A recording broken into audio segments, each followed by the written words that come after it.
My girlfriend texted, "I'm pregnant, but it's not yours." I replied, "Congratulations to the father then." Then I blocked her number and sent a condolences on your new responsibility card to the man she named. She was frantically trying to reach me through friends, claiming she made a mistake. I, 32 male, Ryan, am still trying to wrap my head around how quickly things can detonate. One minute you're planning a weekend getaway, the next? Well, it was a Monday morning, about 10 a.m. I was in a team meeting, phone on silent, when it buzzed. A text from Amanda, 29, my girlfriend of 3 years. We lived together in my house, talked about rings, the whole 9 yards. Or so I thought. The text, "Ryan, I'm pregnant. There's something else. It's not yours. It's Kevin's. I'm so sorry. We need to talk." Kevin, her work friend she'd been spending a lot of extra hours with lately. I'd had a gnawing feeling. Guess my gut wasn't just being paranoid. My immediate reaction? A weird calm washed over me. The kind you get before the storm hits, or maybe after the bomb has already gone off and you're just assessing the damage in slow motion. Hurt? Yeah, somewhere deep down. But mostly, it was like a switch flipped. Strategic mode engaged. I waited until my meeting was over, walked back to my desk, pulled up her contact. My reply? "Congratulations to the father then." Then I blocked her number. Straight up, no discussion, no drama. She wanted to talk. She made her choice, delivered her news. Conversation over from my end. Next move. Kevin. I knew his last name, knew where he worked. Same company as Amanda, different department. A quick search on a popular professional networking site and bam, his profile picture matched the guy I'd seen her laughing with a bit too enthusiastically at the last company picnic. Found his work address. Went to a stationery store at lunch. Picked out a condolences card, not a baby card, a condolences card. Wrote in it, "To Kevin, heard about your new, upcoming responsibility. Condolences. Sincerely, Ryan." I sent it via same-day courier to his office. Marked urgent. Petty? Maybe. Satisfying? Absolutely. She lives in my house. All bills, mortgage, everything in my name. Her name isn't on a single piece of paper related to this property. She moved in about 18 months ago. Most of the furniture is mine, pre-Amanda. I left work a bit early. First step, change the locks on all exterior doors. New deadbolts, the works. Cost a couple of dollars. Pocket change for peace of mind. Then I started packing. Her stuff. Clothes, shoes, a frankly alarming amount of makeup. Those little trinkets she'd scattered around. I was methodical, boxed it all, neatly labeled Amanda, stacked them by the front door. Didn't feel anger, just efficiency. She blew up our life. I was just cleaning up the shrapnel. Now I wait. She'll get home from work around 6 p.m. Her key won't work. She'll call, text, oh wait, she can't. Blocked. This is gonna be interesting. Update 1, 72 hours later. Well, it's been a ride. Thanks for the comments and DMs. Good to know I'm not completely off my rocker for reacting the way I did. The 72 hours later refers to when I'm writing this. The main confrontation happened Monday evening, same day as the text. So Monday evening. Around 6:15 p.m., my video doorbell pings. Amanda. Looking confused, then annoyed, jiggling her key in the lock. She tries her phone, probably realizing she's blocked. Then the banging starts. Ryan, open the door. What the hell is going on? My key isn't working. I let her go on for a good 5 minutes. Then I open the door, just a crack. Chain still on. Amanda. Ryan, thank God. My key. It's not your key anymore, Amanda. It's not your house anymore. Amanda. What are you talking about? Don't be like this. I said I was sorry. It was a mistake. A mistake? Getting pregnant by another man is a mistake? Interesting phrasing. Your belongings are packed by the door. I suggest you arrange for someone to pick them up. Her face went pale, then red. The entitlement started to flare. You can't just kick me out.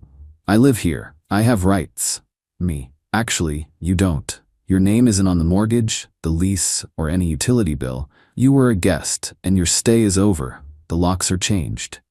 Then her phone rang. She glanced at it, a new wave of panic. Probably Kevin. Good, my card arrived. Amanda. Kevin just called me, freaking out. What did you do? His colleagues are looking at him weirdly. That courier just dropped something off an hour ago. Me. Just sent my congratulations to the happy father-to-be via courier. Seemed appropriate for an urgent matter. You're an ass, Ryan. This isn't fair. I made a mistake, okay? A huge one. I was confused. I still love you. Me. Love? Is that what you call it? Your definition is flexible. You need to arrange to get your things. Send me an email with the time. You'll have a 30-minute window. She started crying then. Real tears, or performative, who knows? Who cares? Amanda, where am I supposed to go? I have nowhere. I believe Kevin has some new responsibilities. Perhaps he can assist. Close the door. The banging continued for a bit, then she must have given up. The email started an hour later, from a new email address. First apologetic. I messed up, I know, I'm so sorry, can we please talk? Then demanding. You owe me. I decorated that house, I put time into it. She picked out a new shower curtain once, and a K-cup holder. Inspiring. Blocked the new email. Then her best friend Melissa started. Text messages. Melissa, Ryan, Amanda is a mess. You can't just throw her out on the street, she's pregnant. Her condition isn't my responsibility, Melissa. She made choices. She made a mistake. She loves you. Kevin was a moment of weakness. You guys were so good together. Apparently not good enough. Her things are ready for collection. You're being cruel. She needs your support. She needs to contact the father of her child support. My involvement is concluded. Blocked Melissa. Now her mom, Carol, has started leaving voicemails on my work phone, which I'm not answering, just letting them go to VM. Ryan, this isn't like you. Amanda is heartbroken. She's pregnant, for heaven's sake. You have to show some compassion. She needs her things, and she needs a place to stay until she figures things out. You can't be this cold. The entitlement is astounding. They all seem to think I'm just supposed to, what? Accept it? Raise another man's child because she made a mistake? The audacity. She emailed me from another new address, persistent, I'll give her that, demanding I pay for a hotel for her and give her severance for the emotional labor of our relationship. I swear, the internet has rotted some brains. Marked as spam. The boxes are still by the door. Waiting. Update 2. 1 week later. This past week has been a masterclass in escalating entitlement and attempted manipulation. Honestly, it's almost impressive if it wasn't so pathetic. So, the boxes. After a barrage of increasingly frantic emails from various new accounts, all now routed directly to spam, Amanda finally designated Melissa to pick them up. Last Wednesday, 2 p.m., I agreed. Melissa arrived, looking like she'd sucked on a lemon. No Amanda. Apparently, Amanda was too emotionally distraught to come. Right. Melissa, she expects you to help me load these into my car. Me. She can expect whatever she likes. The agreement was for pickup. They're here. My involvement ends at the threshold. I stood in the doorway, arms crossed. Melissa, you're unbelievable. She's pregnant. You're really going to make her pregnant friend do all this? Her condition and choice of removalist isn't my concern. The boxes are packed. Melissa huffed and puffed, making a big show of how heavy some boxes were. Took her 3 trips. On her way out the last time, she stopped. You know, she really thought you two were forever. Kevin was a stupid mistake. She was going to tell you about the pregnancy and try to, I don't know, pass it off. Me, pass it off? As mine? Next level. My voice was flat. Any lingering doubt about doing the right thing just evaporated. Well, yeah, she was scared. She loves you. No, she loves the stability I provided. There's a difference. Goodbye, Melissa. Blocked Melissa's number again after she left, just in case. Then came the financial offensive. Friday, I get a call from my bank's fraud department. Unusual activity on a credit card. A card Amanda was an authorized user on, one I'd completely forgotten about because we never used it. It was for emergencies only. It dawned on me she always kept that particular card in her wallet for a rainy day, which she would have had with her when she left for work Monday. She must have remembered it amidst the chaos. She'd tried to book a room at a fancy downtown hotel for a week, maxed it out, then tried to buy a $1,500 designer handbag online. The bank declined it and flagged the account. I confirmed the charges were fraudulent, that she was no longer authorized. Card canceled, account locked. Dodged a bullet there. Small detail, but it shows the mindset. She's not just looking for a place to crash. She's trying to maintain a lifestyle. The condolences card aftermath. Heard through the grapevine, a former mutual acquaintance who wisely stays neutral, that Kevin is furious, not just at Amanda, but at the public, or at least office-wide, nature of the news. Apparently he's married. Ouch. Amanda failed to mention that little detail. So she wasn't just cheating on me, she was also the other woman. The layers, man. The card apparently caused a massive explosion in his life. His wife found out. It's a mess. Not my mess, though. Amanda's mom, Carol, has now escalated to leaving me crying voicemails and sending registered letters to my house demanding I do the right thing and provide financial support for Amanda during her time of need. The letters are full of guilt trips about the years Amanda dedicated to me and how I'm abandoning her and an innocent child. She conveniently ignores whose child it is. I'm collecting these letters, unopened, for my lawyer if needed. The latest dirty trick: yesterday I got a visit from 2 police officers. Amanda had filed a report claiming I'd stolen her property, specifically a high-end laptop and some jewelry she claimed was family heirlooms. I calmly invited them in, showed them the boxes Melissa had picked up, took photos of them before Melissa arrived thankfully, explained the situation. She cheated, got pregnant by another man. I ended the relationship, changed the locks on my house, and packed her belongings. For the laptop, I had the receipt. Purchased 2 years before I even met Amanda. My name, my credit card. As for the jewelry, I told them I packed everything I saw. If there were heirlooms, she should have kept them more secure or taken them when she decided to detonate our lives. The cops were professional, but clearly could see this was a messy breakup, not a theft.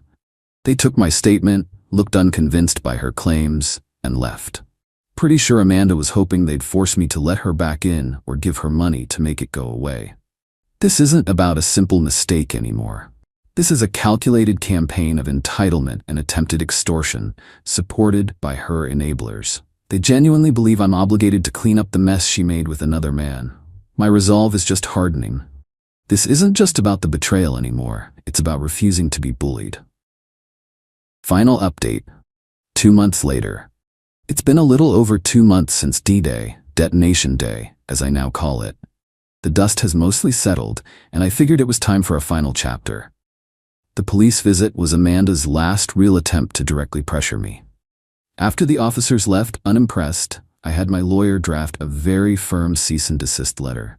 It outlined her accusations, my evidence, receipts, photos of the boxes, timeline of the breakup, and warned that any further harassment, false accusations, or attempts to contact me or damage my reputation would result in immediate legal action for defamation and harassment, including seeking costs. We sent it to Amanda, CC'd to her mother Carol, and to Melissa for good measure. The direct harassment from Amanda and Melissa stopped almost immediately. Glorious, golden silence from that front. The credit card stunt was a blessing in disguise. It was clear evidence of attempted fraud, which my lawyer also mentioned in the letter as a sign of her character. What happened to Amanda and Kevin?